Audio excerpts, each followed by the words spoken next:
This is take two because for whatever reason my laptop didn't properly record or save the first attempt. But this is going to be a Game of Thrones Season 8, Episode 5 review. And by review, I mean I'm going to be very fucking critical. Because I had one reaction as I was watching this, and that was just...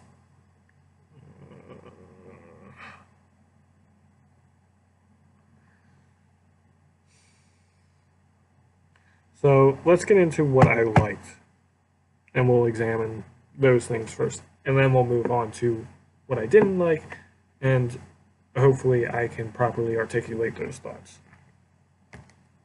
So what I liked. Arya and Sandor. Those scenes are always gold. Why did I like it? Well, we see Sandor be as much of a Papa Wolf to Arya as he could possibly be. And you know, there's actually something rather nice about the Hound from House Clegane, whose sigil is 3 hounds, being very, very caring and compassionate and protective of Arya from House Stark, whose sigil is a direwolf. So that's something I liked.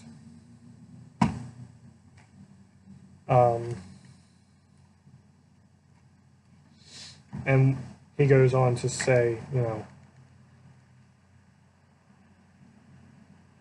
that he is fully prepared to pay the price for what he has wanted all his life. He has been consumed by a need for vengeance, and he knows that he's not going to make it out of there alive, and he doesn't want Arya to suffer that same fate. So I like that. While I am satisfied with how Sandor died, I'm not going to lie and say... I'm going to be honest and say that if he had come out of that alive, I would have been happy. Either way, I'm happy, because it's a fitting end for his story. But I would have been happy if he survived. What else did I like? Sandor versus Gregor. We were all looking forward to Clegane Bowl, let's be honest. And on the one hand, I feel like the battle may have been a bit too short, and it only felt longer than it actually was because it was stretched and juxtaposed with Arya in the streets. But overall, I liked that we finally got Clegane Bowl. And I really liked how, after a certain point, Sandor sees that he cannot kill his undead brother, and he's just like, fuck it, and he tackles him through the crumbling stairwell of the Red Keep and into the flames. That's a very poetic justice and fitting end for Gregor and Sandor. That Sandor kills his brother by flames. The thing that Sandor fears and hates above all else. He kills his brother, who he hates more than his fear of fire. Did I say Sandor? Gregor, in case I said Sandor. And it was just very, very fitting. So put a pin in that. What else did I like? The Tyrion and Jaime scene.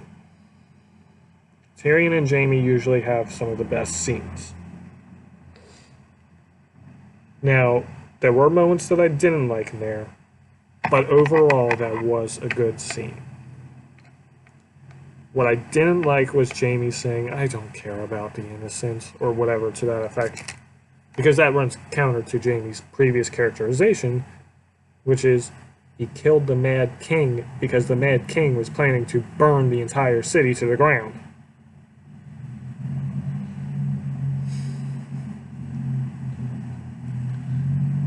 What else did I like? The symbolism of Arya riding a white horse. Death. Death is frequently said, because of Revelations, to be riding a pale horse. And we all know that Arya is going to be the one to kill Dany. because Dany has green eyes, and there was that thing Melisandre said, and all of that.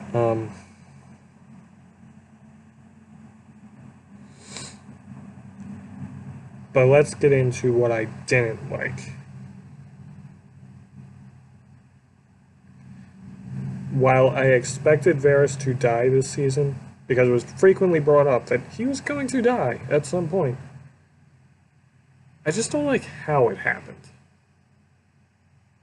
Interesting thing to note, Conleth Hill, who plays Varys, says that after a certain point, when the books, or when the show overtook the books, he felt that the series started to lose its magic and that it had in the previous seasons. Which I can't really argue with. In fact, I wouldn't argue with it. I fully agree.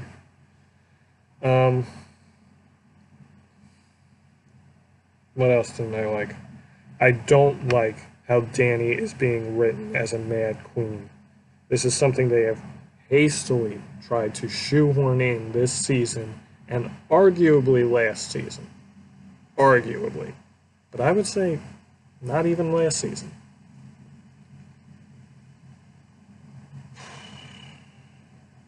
It runs counter to who Dany is.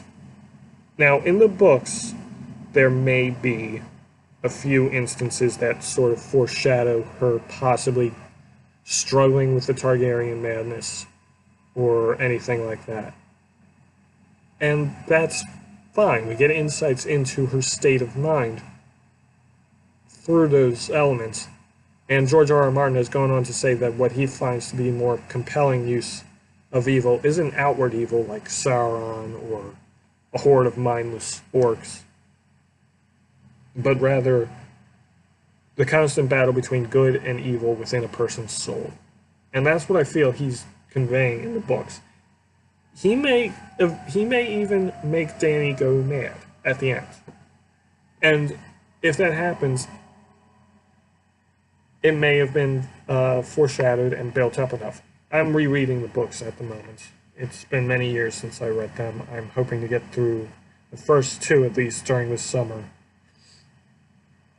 And then we'll see if I actually agree that it's being foreshadowed. Other people say it's being foreshadowed. I'm looking at it like, I still don't really know about that, but I'm not going to refute it because I don't really have a good memory of it at the moment. So there's that.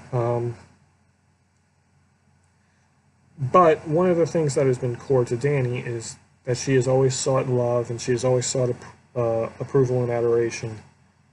And she got that from Essos, the Dothraki, the Unsullied, the people of the cities.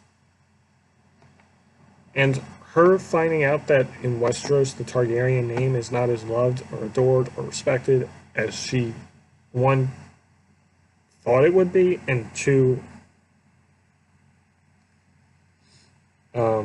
wanted it to be, should have made her realize that her real home is not Westeros, a land that she does not even have any memories of. She was a baby when she was whisked away from Dragonstone. But in Essos, where the building with the big red door is, the place that, in the books, she has considered her her home, because it's all she's ever known. Essos is all she's ever known. So the natural character arc progression for her should have been her seeing whether or not she loses anyone close to her from her time in Essos, like Missandei. Still don't like her death. Never like her death. Feel like it was a waste.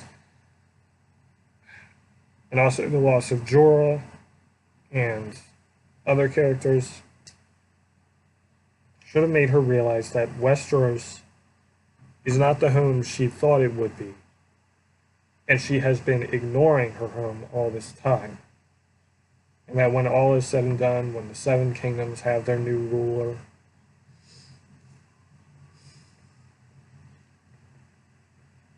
when the army of the dead and the others are pushed back and defeated once and for all, that she's going to take what's left of her people and return across the narrow sea and live in the place that is her home. Which is probably Marine, if we were going to get into it.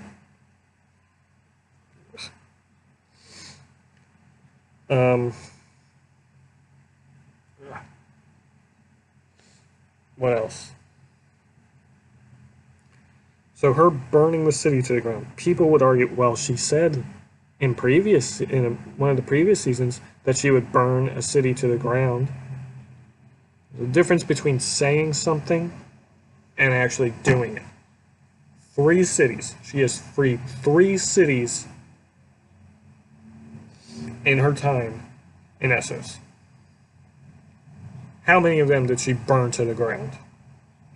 And I don't mean how many, I don't mean her little instance where Drogon burnt the Unsullied Master, and all the others and all the other slave masters around. No, how many cities were burnt and razed to the ground? None. Yeah, none were razed to the ground. There's a difference between saying something and actually doing it. D&D note that, well, her reaction when her brother was killed was pretty cold, and that was pretty chilling. A cold reaction to anything does not equate itself with madness. If that was true, every monarch in history, both Westeros' history and our history, who has ever had to make a cold, practical, pragmatic, but effectively ruthless decision, we would consider mad. Case in point, probably one of my favorites. Katerina Sforza had her children held against her. Famously, she declared to the people who were telling her that if she didn't surrender, she would never see her children again. She lifted up her dress and said, "Go ahead and kill them. I have the means to make more." Cold, practical, effectively ruthless, but let's be honest. She had to say that from a political standpoint. That does not mean she was a mad person. I think she was a bit reckless and a bit too effectively ruthless, but she was by no means a mad person.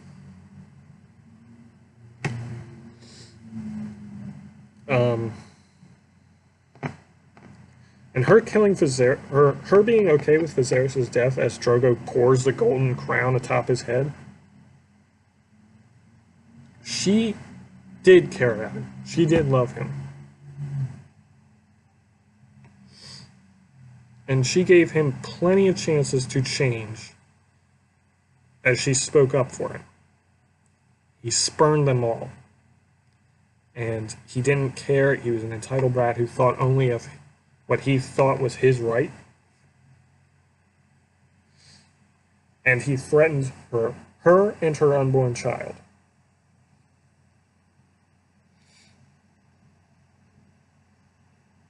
At that point, she was like, I can't get through to him. I'm done. He came between me, my child, and I love. I'm done. So, there's that. And Viserys was threatening what is effectively a queen. Viserys didn't care, but when you threaten a queen to her face, you're signing a death warrant.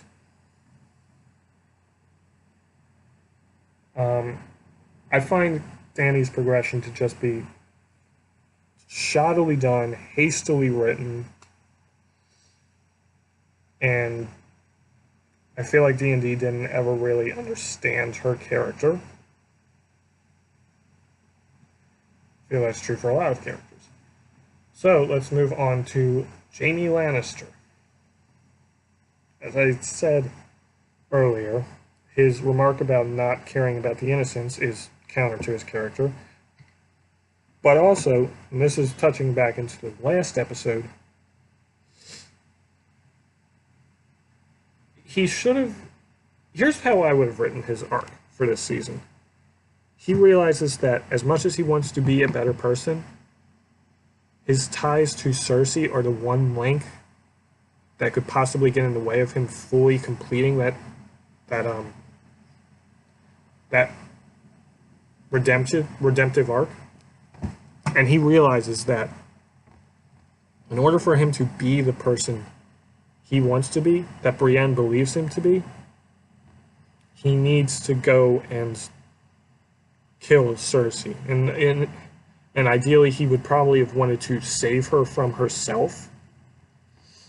But I think he knew that he would have known that he would have had to kill her in order to complete his own journey back from where he started, which was when he pushed Bran out the window. The moment we're like, well, this guy's a piece of shit that's irredeemable. He pushed a kid out a window. And then we saw over time, no, there's more to Jaime than meets the eye.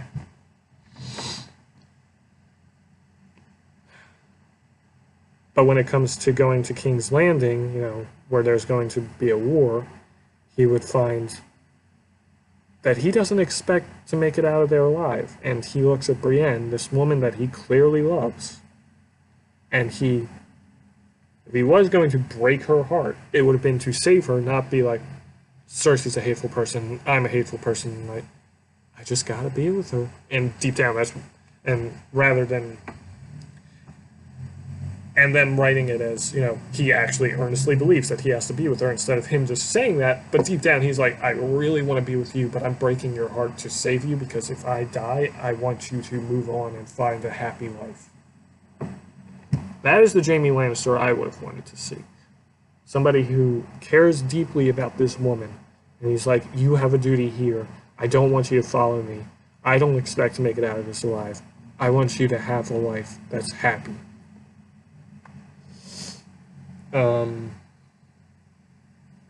What else?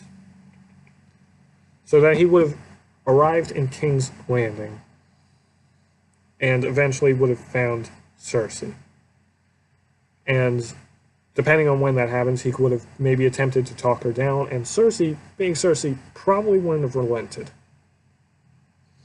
And he would see that as much as it's going to hurt him, as painful as it is, he has to end this one tether once and for all, and kill her, as the Valonqar prophecy in the books and the show stated would happen to him. Or stated would happen to her. And arguably, you can say that they held true to that, because Cersei did die with her brother's hands wrapped around her neck. But I feel that was only done to subvert viewer expectations for, like, what a twist! Rather than, the actual thing that we were all clearly seeing, plus Maggie's prophecy seemed pretty ironclad in how she was certain, like, yeah, you're gonna die a violent death. And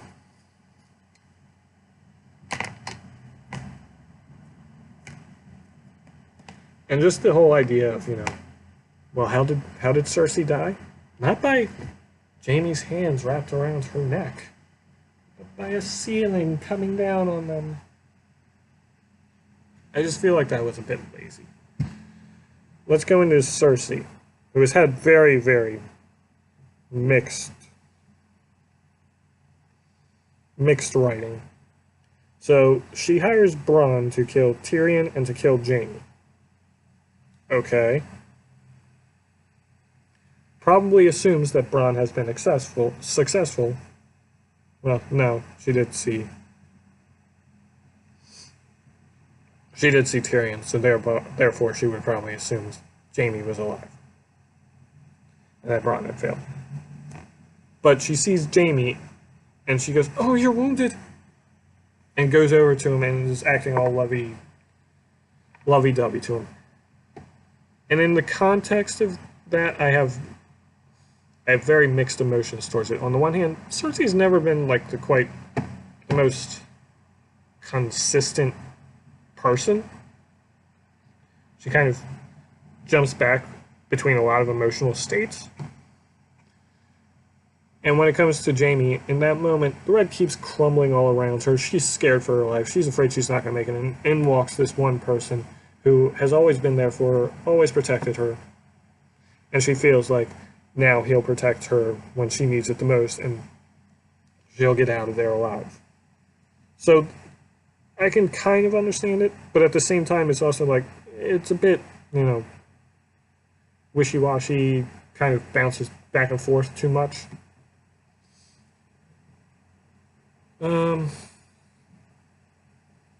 What else was there?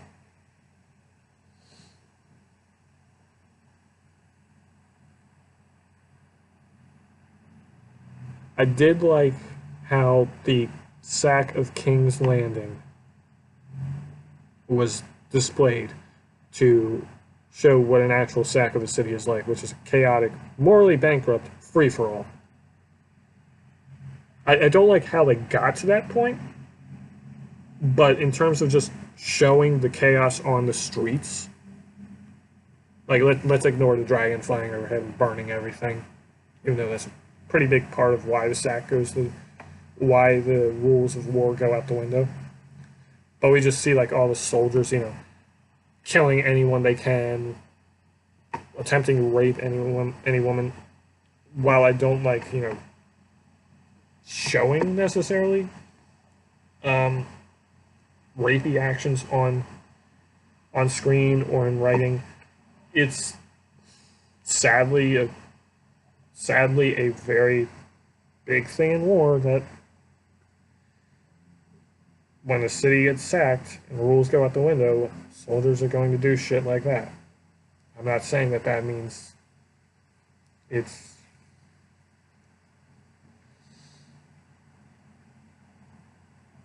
complicated for me because, I don't like using rape all that much in terms of writing. But when you look back at history, all of these sieges all of these city sackings, they were not honorable. They were incredibly awful.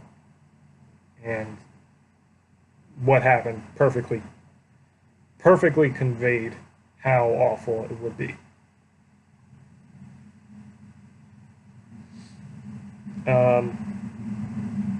Pretty sure I mentioned Arya on the pale horse, death rides a pale horse. What else did I like or dislike? I think I tackled Clegane Bowl. Pretty sure I tackled Clegane Bowl.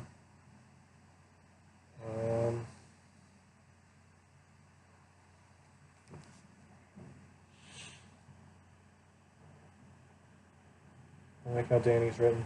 I'm glad Euron Greyjoy's just out of the picture. I was completely apathetic to his character. I didn't like him I didn't like him, love him, hate him. I didn't feel anything for him. Anytime he was on the screen, I was just like, oh god, it's another Euron. Alright, I'm just like, alright, let's get through this. So I'm glad he's gone.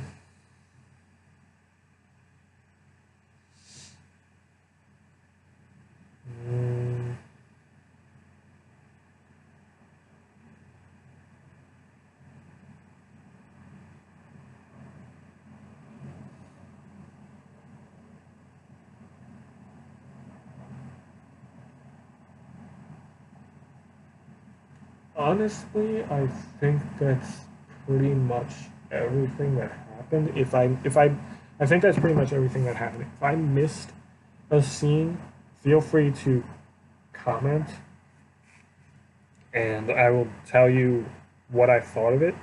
By and large, though, most of my opinions for this episode, this season, are going to be, I don't like this scene. I don't like this one bit. I hate it because how they're writing everything this season just bothers me. They did 7 episodes last season, which I feel like was a mistake. And I think it was only done just because they're like 7 kingdoms, 7 gods. 7 books. 7. And 6 episodes this season. And I feel like that just forced them to compress and hastily write what they think is a good story, and now they're just trying to double down on their decisions and all of the, like, into the episodes, like, this is why we did this. And I just look at it like, supposedly HBO offered them an opportunity to do more episodes. They turned it down. Supposedly. I don't have the source for that.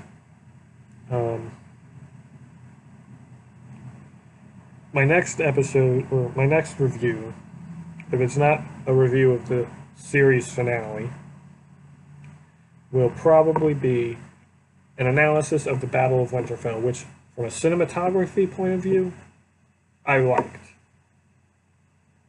Aside from it being too dark.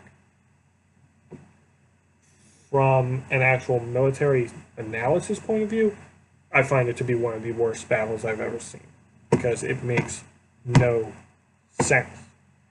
And I know a lot of reasons why it doesn't make sense. Because I'm a history major, I study these things, I study warfare, I study all kinds of battles, and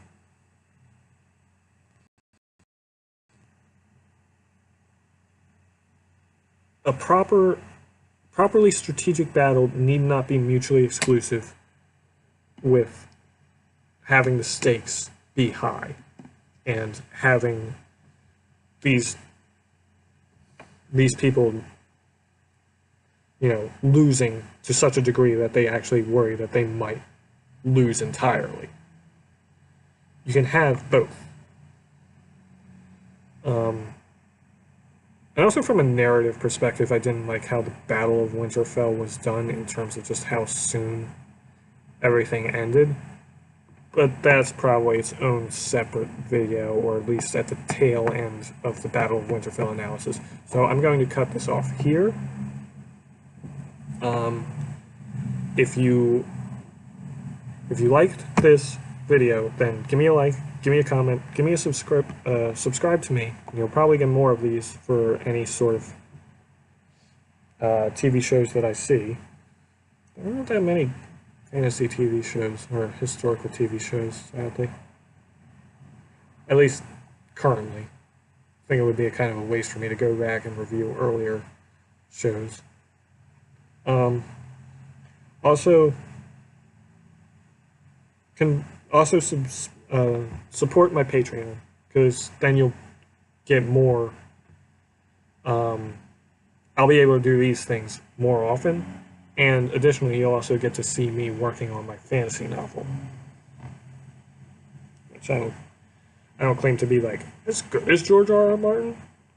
If I could be like halfway as good, I'd be happy. So there's that. I'll also link to my Twitter and my Tumblr. I often rant a lot about things on there. So yeah, like, comment, subscribe, go to my Patreon, Twitter, Tumblr, and let me know what you would like to see me review next.